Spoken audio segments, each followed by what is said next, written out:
KUHITUKIRA ndũmĩrĩri ĩrĩa yuma na ciugo nditũ cierekeirio rũhonge rwa magoti bũrũri-inĩ. Kĩama kĩa mawakiri bũrũri-inĩ LSK gĩkuruhanĩtie rũhonge rwa magoti na gũkorwo rũkĩhũthĩrwo nĩ thirikari kũhotomia wĩra wa mawakiri kĩũmbe bũrũri-inĩ. Ũndũ ũrĩa maugĩte nĩ wa kĩeha kĩnene kuona magoti nĩmo makoragwo mwĩhoko wa mũkenya wa kawaida akĩrũĩrĩra kĩhoto gĩake kuma kũrĩ thirikari. We shall not sit back and watch the judiciary, the last line of defense for the people of Kenya, run rogue against its own people. Unless this trend is nipped in the bud and with the requisite firmness it deserves, we are prepared to agitate for a radical surgery as a means to uphold and protect our constitution.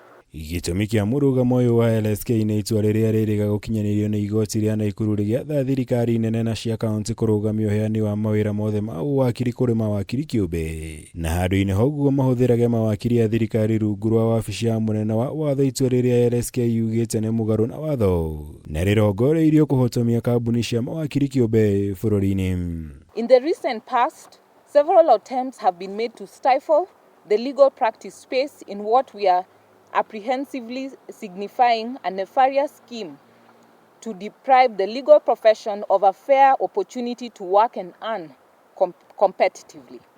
The petition and ex parte orders granted by the High Court sitting at Nakuru Petition E001 of 2026, are a culmination of a protracted cyclic attempt to cut off private practitioners from the public sector economic ecosystem. LSK yĩhinyĩrĩirie atĩ itua rĩrĩ no kĩonereria kĩa njama ĩrĩa thirikari ĩkoretwo ĩgĩthugundĩra mawakiri kĩũmbe kwa ihinda, ũndũ ũrĩa matekwĩrorera ũkĩhanĩka kũrĩa manĩrĩire mũbango wa gũcokia cira ũyũ igoti-inĩ makĩenda itua rĩrĩ rĩteanĩrio, kuona nĩ mũgarũ na wendi wa gatiba ya bũrũri wa gũthingatithia ũigananu harĩ ũgai wa mawĩra mothe ma mũingĩ.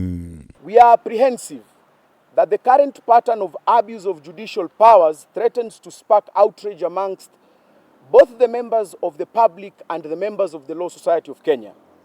It should not be lost on the judiciary and the members of the bench that while the Constitution affords them a degree of independence and immunity, it does not grant them the privilege of invisibility or unbound reverence. Kwa ihinda iraya thirikari nene na cia kaunti ikoretwo ikiorotwo nĩ kũhũthĩra marĩhi ma mawakiri kungumia kĩgĩna kĩa mũingĩ, ũndũ ũrĩa wacũngĩrĩirie thirikari gũthugunda itua rĩrĩ ta njĩra ya kũhũrana na ungumia wa kĩgĩna kĩa mũingĩ rĩtwa-inĩ rĩa marĩhi ma mawakiri.